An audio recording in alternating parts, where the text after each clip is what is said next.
Today, my guest on the Chat CFO podcast is Jas Burston. I've known Jas for about 15 years now, and she is currently CFO of an exponent-backed travel business called Go City.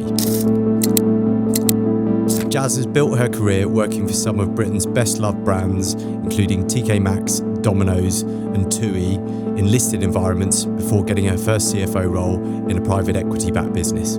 Today, we discuss the challenges of moving from a PLC to a private equity-backed environment, why EBITDA and cash are as important as each other, and also some of the softer skills involved with being a world-class CFO.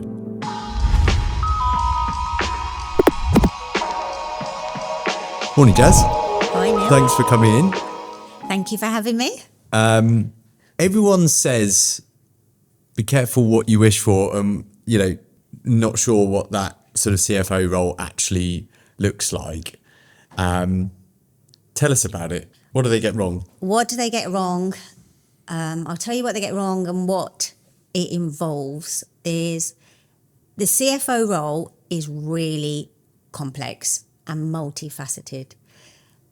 You are not just talking about numbers. It is beyond the numbers. It is the strategic planning. It's the tangible value creation you bring. And then whilst at the same time navigating like operational challenges on a daily basis. And I think that element of it is probably underestimated. What I'd also say is the buck stops with you. You have to make decisions quick and sometimes with limited information. There is no procrastination around, I see how it goes, or I'll mull that over. You have to be able to be bold. The other thing that I would say is your relationship with the CEO is really, really important. The pair of you are working together every day, debating stuff, discussing stuff, making decisions, and you have to be able to hold hands on those decisions. So it's important that you like them and that you can work with them. And it's really important that you take on that responsibility, that you're the co-pilot of the business, and earn that trust. Yeah. And how do you do that in the first kind of 90 days? I think so earning trust and building that relationship is through listening lots, asking lots of questions, but also not being frightened about sharing your opinion and your ideas, especially in the private equity background. I think it matters to get on the pitch quickly and start delivering results quickly and understanding the business. I don't even think the word induction period even featured in this private equity background, whereas at PLCs I've been in before, there's a good 3 months in, 6 months in, you're still new, you're still learning.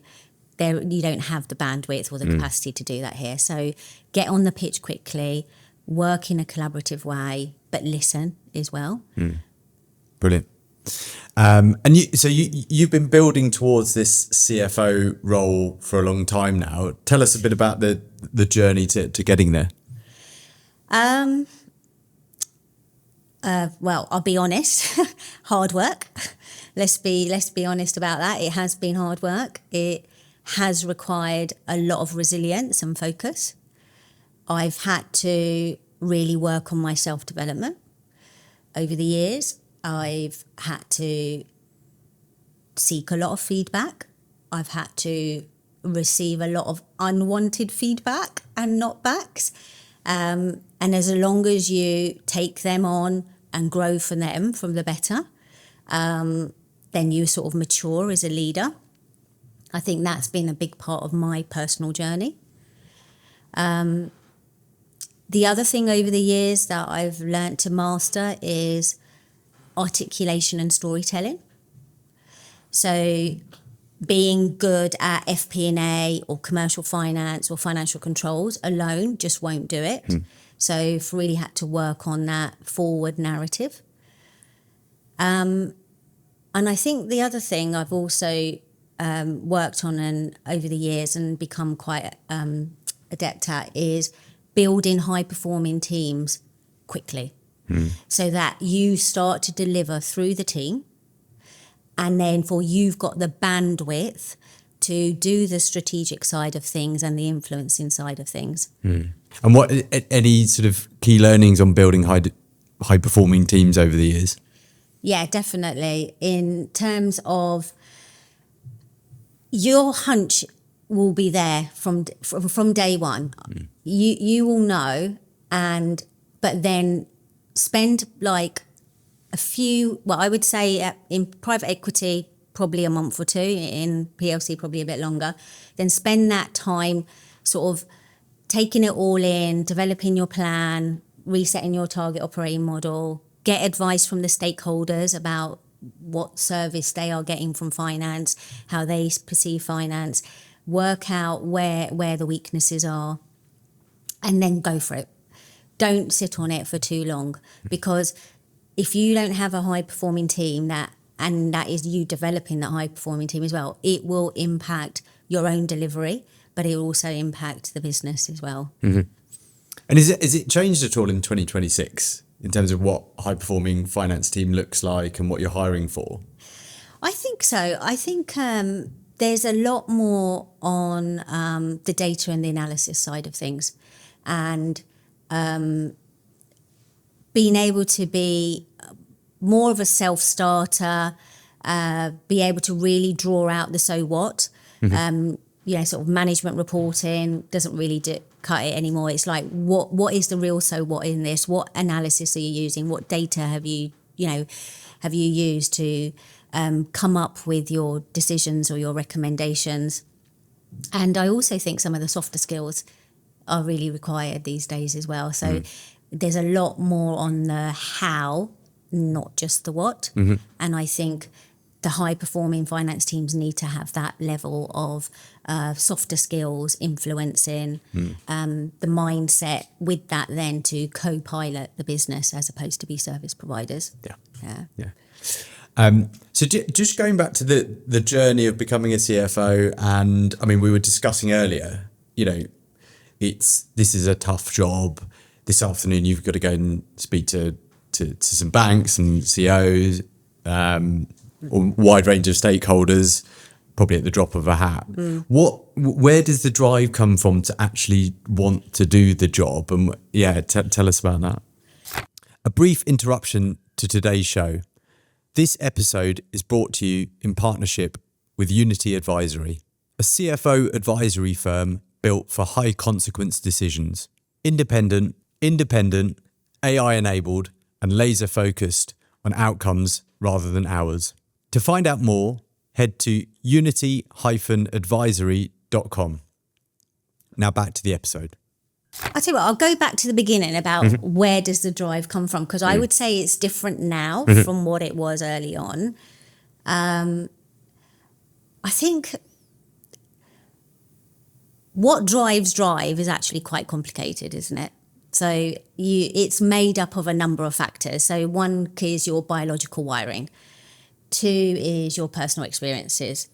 3, your social environment. And then layer on top of that where your personal passions lie. So I think it's different for different people, and that those elements fuse together differently as well for different people. So early on in my career, my drive came from a different place. I am the child of first-generation immigrants. I grew up in Southall, which is outer West London. I had parents that were factory workers that can't read or write. So from quite early on, we had to work really hard to be able to just get simple things. And I don't just mean monetary things.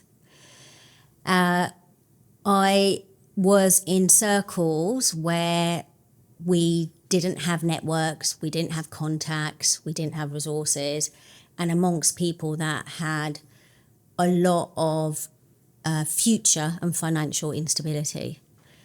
And so for me, I took that all as with hard work and resilience and focus, you can make things happen. And I think, reflecting back on it, a sense of urgency to build some stability, whether it's financial stability or environmental stability. And I think that gave me a level of drive and tenacity about going out and getting stuff.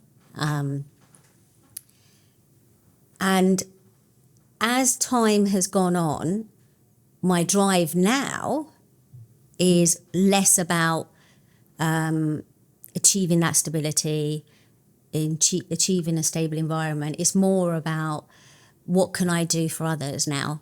How can I put my experiences, not just my work experiences, but my life experiences, to the greater good?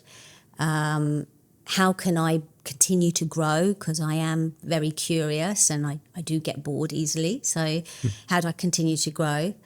But I'd probably say my biggest drive now is being a role model to my two daughters. Yeah. Yeah. Brilliant. And what are you most proud of so far, do you think, sort of career-wise? Career-wise, I'm proud of probably how I've grown as a person and as a leader, and how I've had to navigate through, well, some challenging times. Like I started working in the early 2000s in finance. So that itself came along with certain challenges about fitting in, or, unconscious biases and those sorts of things. And, navigating through that and bringing up two children at the same time is something I'm really proud of. Yeah. Did you, and at the time, did you could feel those unconscious biases and they were barriers that you had to get through? I think they were barriers to get through. I don't think I felt it at the time. I think our awareness, my awareness, and probably everyone else's awareness wasn't on that side of things. Like, there's now a heightened awareness to equality, or how we treat people, or how we talk to people, and being more inclusive. I think back then I wasn't so conscious of it. I just tried harder and harder. And now I can articulate that actually, yeah, that was there, and that probably wasn't right. And how now you're in the private equity world? I mean, some might say that is almost the ultimate sort of meritocracy. Is that something that you've experienced so far? Definitely. So private equity is about results, fast, rapid scaling, cash generation, ultimately value creation, right? And there isn't the time for some of these too much analysis on, how you've gone about it. I mean, the how is really important in everyday life anyhow, and how you come across and collaborate and having emotional intelligence. But it definitely is, if I'm in a room, as long as I'm able to talk about the topics in hand with substance, and being able to navigate through the challenges, bring some strategic foresight in, I think that's ultimately what would count. I probably could walk in wearing a bin liner, as long as I'm talking with some sort of substance and sort of forward thinking. Yes. Yeah. And did you, obviously coming into that sort of first PE CFO role, not that long ago, did you feel kind of any difference sort of coming into that room and doing that role for the first time, and, as you said earlier, the kind of the buck stopping with you? Did I feel any different? Compared to what, previous roles? I felt you're quite exposed when you're, especially as a first-time CFO as well. You're quite exposed, and you can sometimes feel like a lack of support, even though the support is all there. It's because you know the buck stops with you and you haven't got months or even weeks to prove yourself. You haven't got months or weeks to mull over something. You do need to take everything in really quickly, disseminate it into something useful, come up with ideas and then put them into place. I didn't have 6 months to restructure my team, embed a commercial and FP&A team. I literally within 2-3 weeks had my straw man out, took it through the stakeholders, got their support, and was sort of working on it straight away. So yeah, I did feel a sense of exposure and urgency, but in a positive way. Yeah. In a liberating way, actually. Yeah. Yeah. And I think the other thing I'm really interested in, because the topic comes up on a weekly basis with your peer group and others looking to make a transition from PLC environment to private equity, and it's often talked about that it's very different. Tell us what you spent a good chunk of your career in the PLC environment. What are the differences? What's it really been like in your experience? Yeah, I mean, you're right. I spent 23 years in the PLC environment, so there are the obvious differences. Obviously, PE is about rapid scaling, cash generation, preparing the business for exit. PLCs are about long-term shareholder value, managing huge amounts of external stakeholders, compliance, governance, right? But ultimately driving long-term value for the shareholders. So there's the obvious differences. And then in some cases, the size as well, depending on the PE and the PLC. But I'll answer that question with a lens of, is it really that different to work in and what is required? So in a PLC, it is really fast-paced. I mean, I come from a tourism, hospitality, retail environment. It is extremely fast-paced, and you have to make decisions really quickly because the environment moves on and the customers move on, and if you don't respond and evolve, you'll lose out. You have to navigate so many stakeholders. You have to influence, you have to use data and analysis, be able to sum that up, turn it into a narrative, and draw out the so what to make decisions. You learn to be really hot on your controls and compliance, which is super useful as a CFO in a private equity-backed business. And as a result of that, as well as you also have to focus, on quarterly earnings. So I know we talk about long-term value creation, but you're working to each quarter and what you're going to be telling the city and what your earnings were in that quarter and what was that year on year. So there are actually quite a few similarities. So I would say the difference isn't as big as people talk about. So all those things are super valuable in a private equity business. Yeah. So this sort of almost glass ceiling that you often come across as you must have private equity experience to do private equity CFO role. Yeah, not so important.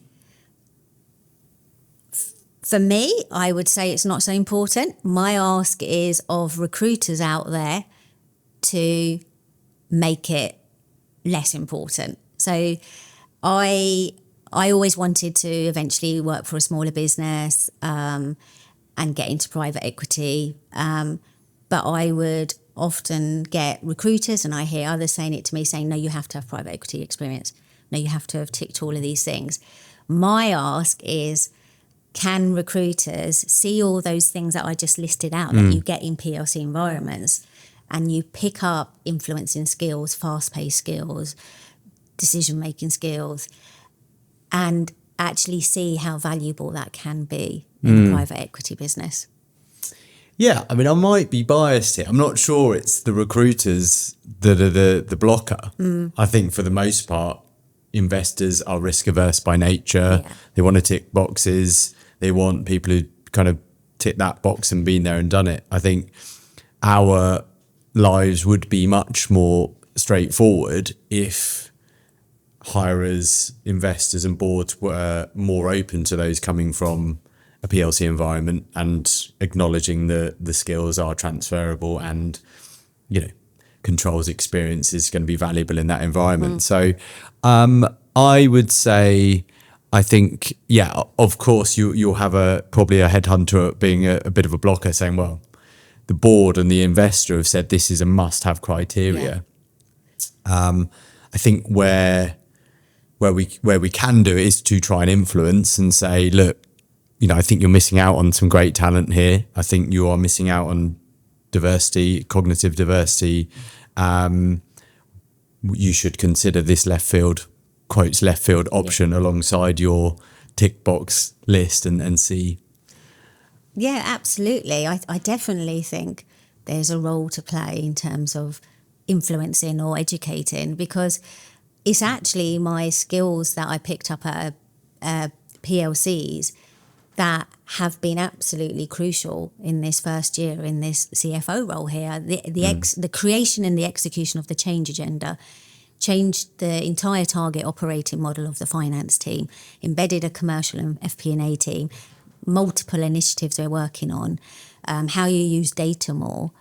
I wouldn't have been able to do that had I not picked up those experiences. And actually, what does good look like as well has been really appreciated. I think, the other key thing probably worth noting, and it's talked about a bit, but it's not always the finance person's strongest suit, is the network, maintaining the network, utilising that. Personal recommendation is one of the more powerful things out there beyond headhunters, etc. Trying to crack through to that first CFO role. And I think that's still not, we're all busy in our day jobs, but actually maintaining that network and doing the bit of an icky phrase for a lot of finance professionals is networking, personal brand, all this sort of stuff. I'm terrible at networking. It just doesn't come naturally to me. So, I come across as a social, bubbly person, but that whole networking, I really struggle with it. And interesting enough, I thought it was just me, but when I would speak to other senior finance people or CEOs I've worked for, they've also said that it's hard for them. But I think you're right. I think for me, it's been about I've maintained really good relationships with everyone I have worked for. Finance is a really small world, and people go on to work in other places. They hire people that they've worked with previously, or they may seek to someone, do you know someone that might be suitable for this? So having those relationships and maintaining them, and just being a good person, it just goes a long way. That's it. Yeah. I think the confusion, or often it feels like people still think you need to go to a crappy old hotel room and people are handing out business cards and things, and it's not that. It's what you said. It's keeping in touch with the people that you spend a lot of time with, paying things forward, making connections yourself, helping other people out, and then that karma, whatever you want to call it, coming back to you down the line. I'm a big believer in that, really. Yeah, definitely. I agree. And I think I touched upon it earlier about my background and where I grew up, but I actually found that relationships was the thing that just kept that going, that opened the doors for me, that meant people wanted to work with me or have me in their team. It's just really, really important. There's a lot of focus on EBITDA as a number in private equity backed businesses. What is I think we discussed before, your view is cash is probably really the important thing. They're both important. What I would say is that EBITDA can be over-indexed. So cash ultimately is the health of the business. It is a measure of the money coming in after you have to pay capital, CapEx, or interest payments, which can be high. And then other things like tax and everything else. So is it any different from how you're running your house? Money comes in and then money has to go out. And then what are you left with at the end? That's your true wealth. So I think it is really, really important. And I know a lot of businesses, irrelevant of their structure, whether they're PE or PLC, do have targets on cash embedded in, because they want people to be also looking at that, managing working capital as best as possible, so that you can do these intra-month movements where you have to pay all your suppliers, you have to pay all your people. Have you got enough trade-in money coming in to cover those off, and enough coming in so that you can keep reinvesting back into the business? So yeah, it's a key measure, and it's something that in the business I'm in and the role I'm in, that I look at every week, and I have a team looking at it every day. Yeah. Which must be, in the recent times and climate, extremely difficult with the volatility that we've seen, geopolitical interest rates, etc., etc. It's just made it even harder. Yeah, definitely. It's a tough 2026 for a lot of businesses with the current climate and everything else. But even outside of that, the cash side of it is, up there alongside EBITDA. I mean, when as a private equity business, you will manage your exit, they will look at your cash generation, and and your debt profile. It matters as well. Do you worry about the skills you gained earlier on in your career, including cash management and sort of being very much into the weeds and into the data, that now in a world of AI and people trying to hire less people and do things with smaller teams, that how are we building the future CFOs? Where are they coming from, given the world we're in now? We have to move with the world. And therefore, you asked earlier about how's the developing high-performing teams, how has that evolved over time? That AI, using data, being able to have analytical skills is so important moving forward. Do I worry about it? No. Am I conscious that it may change how we go about doing things? It may mean less people in the future. No, I don't worry about it. I worry about it enough to know that we have to move with those times, and we have to explore what AI can do for us as a business, and how it will change the profile of my team, and making sure I've got the right people in and building the right skills for the future. But surely it means smaller finance teams in the future. I think it. Yeah, I think so. Yeah. And I think not just AI, but all sorts of automation type offerings out there.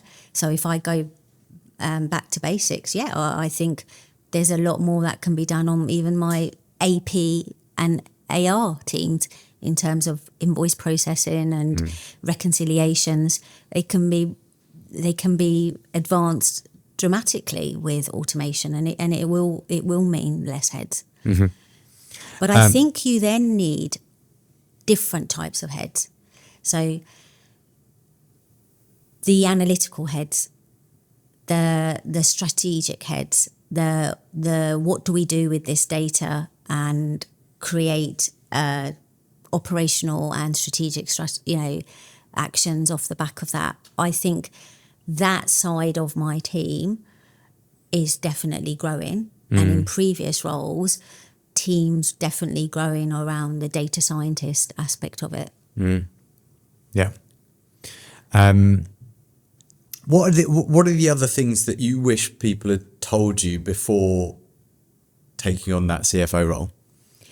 I was really lucky. So over the years, I've had lots of feedback, as I mentioned earlier, and therefore in that guidance about what does it mean, what does it involve. So I think I came into it with my eyes pretty wide open. But that doesn't mean there are things in there that you thought, oh, well, people had said that, but, oh, actually, really. And I would say one of the things up there is it's lonely. And I think you have to be comfortable with that. It's lonely.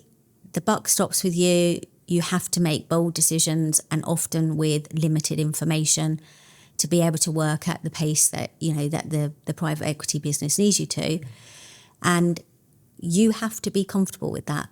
Whereas in the past, I had, working in bigger businesses, plenty of peers that you could chew the fat over, or you'd have a bit of backup on, or you'd have a third, fourth opinion about, or and then you'd all sort of hold hands and make that decision together. Whereas here, I can spend a lot of time on my own, having to mull over things, come up with ideas, put them into place. Yeah. And obviously there's a confidentiality element, but I guess you can still lean on external mentors who are or have been CFOs and have had big roles, and then also your kind of operating partner relationship as well. That's quite valuable, I guess. Definitely, and I use that a lot.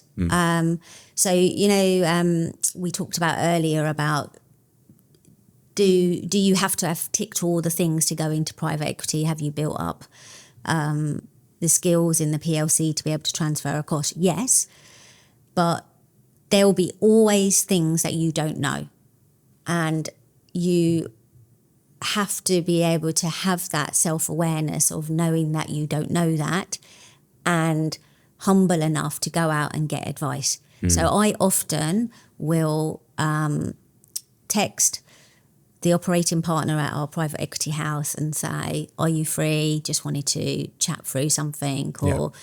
And you have to do that. You have to drive that yourself. But there is plenty of support from the private equity house, plenty of support with other businesses that they have as well in their portfolio that you can read across to. And it's a matter of being able to just be proactive and go out and get that support. Yeah. For aspiring CFOs coming into that role, I'm interested to know how do you balance sort of being humble enough and curious enough to say, look, what do you think about this? Appreciate your opinion. But also, I guess, some people kind of wanting to be in that seat and going, no, I have got this. I've got most of the answers. I am the CFO here. But I don't think being in that seat involves thinking you know it all. I think it involves leadership, thought leadership, but that doesn't mean you have to know it all. No. And I think, being honest, that would be bordering arrogant, wouldn't it be, if you sat in that seat thinking you knew it all? So I think any aspiring CFOs don't think for 1 minute you have to know it all and have all the answers. You have to have the ability to work out the answers. You have to have the ability to join the dots and come up with ideas. But yeah, absolutely. One of the credentials of it would be to stay open and constantly grow and learn and adjust yourself. Yeah, I think we've had that discussion a lot recently, that you had an IQ world sort of originally, then it all became about the EQ, the influencing bit, and now also the IQ bit's arguably less important because everyone's got 10,000 IQ with AI. Yeah. And now we're at CQ is another one that's popped up now, curiosity quotient being the important one, to just be always learning, always curious every single day, as probably the most important thing in any role that you're in now. Yeah, absolutely. I think curiosity is really, really important. And I think, you, again, when you talked about building high-performing teams, you need people that are curious, because there's a large aspect of finance that is technical. You can learn that. You do need to have the IQ to be able to learn it and retain it, obviously, that's a given. But you can learn the technical side of things. The things that need developing is the EQ. But I think the CQ, which is new, what I've heard today, I think there's an element of that's in your biological wiring as well, to use that word again. I think you are naturally a curious person or not. Yeah. I think the environments you then go into can stimulate that curiosity, Yeah. or the environment you're in may mean you need to constantly be raising the bar and you have to work on it. But natural curiosity is definitely something I think that comes with you. And I do think it's important in these roles. Yeah. Yeah, I agree. I think you notice it, that some people have it kind of naturally. Although the thing I was reading the other day, which is maybe hopeful for some people, it is actually one, maybe IQ you can build, EQ you can certainly work on. I think it did say CQ is a bit like a muscle as well. You can actually train yourself to kind of constantly be going, right, hang on, am I questioning why? Am I asking how do I do this? And I guess that is the nice thing about some of the AI tools now, is you can, if you don't know how to do something, you can just ask it. Yeah. Can you tell me how to do that? And for someone who's generally technically quite inept with IT and computers, I mean, don't even call it IT now, but asking it, how do I do this?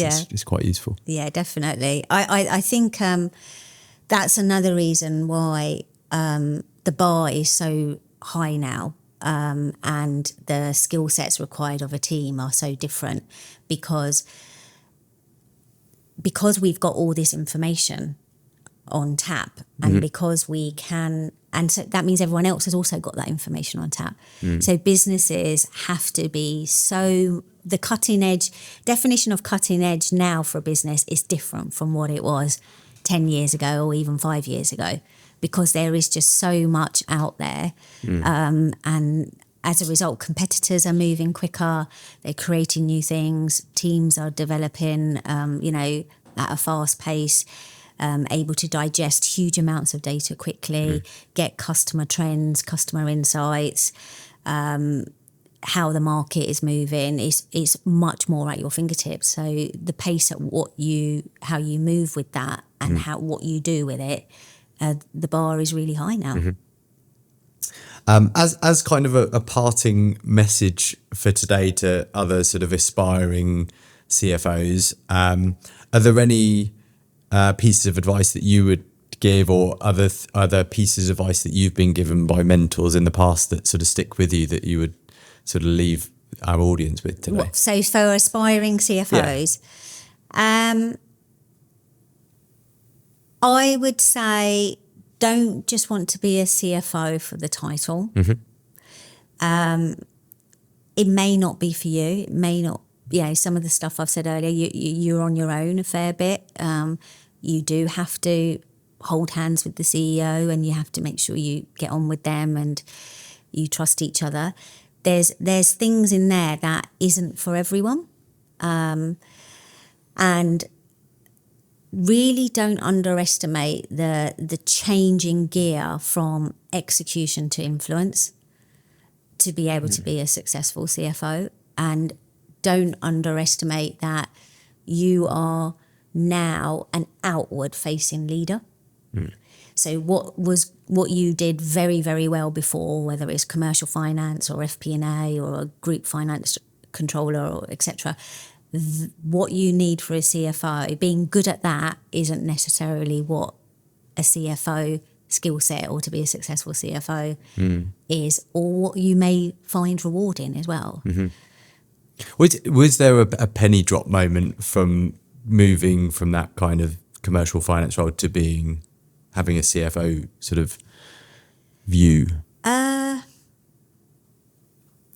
So I've done quite a number of varied roles, and sizes of business as well. That's been really helpful. So I'm not through and through commercial finance stream. I've done a fair bit of FP&A. I've headed up business areas, so that means I had my arms around controls, reporting, treasury less so. I probably had